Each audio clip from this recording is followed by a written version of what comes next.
Hey boys, so pangalawang araw ko sa pag-Manila.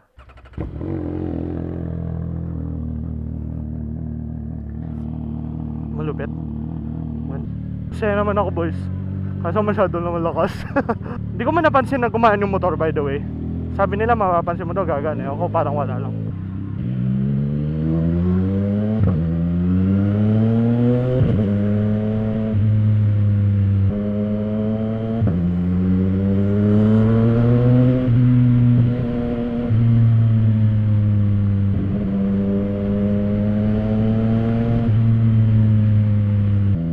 Dapat yata di ko ginagawa to, no? Baka magsawa ako sa pagmumotor boys.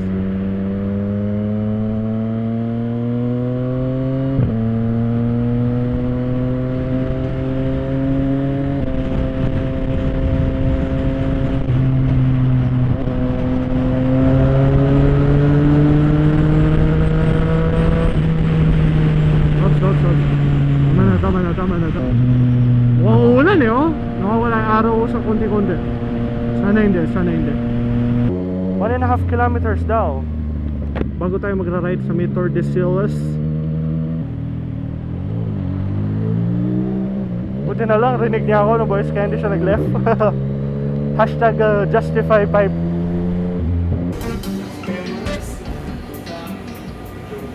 Hey boys, ayun, tapos na yung araw. Sa wakas pauwi na ako ngayon boys.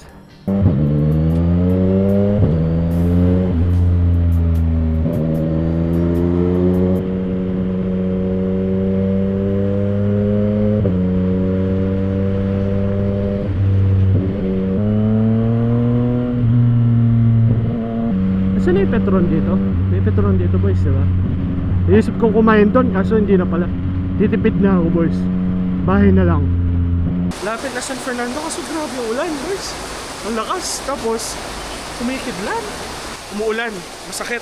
Tapos nakakatakot na enough yung may kumikidlat sa gilid. Tapos maya edi nagdadasal na ako no, na wag muna akong kunin no boys. Tapos maya biglang may malakas na kidlat, malapit. Tapos puta, lahat ng ilaw namatay. Lahat ng ilaw sa NLEX, yung parang sa isang section nun, lahat ng ilaw namatay sakto sa ng kidlat. Puta, akala ko talaga boy, kikidlatan na ako. Parang gano'n. Ako nagbus ako ngayon boys, edi tuyo-tuyo ako boys. Kaso hindi masaya no. Sabagay, masaya naman magbus kasi matutulog ka lang.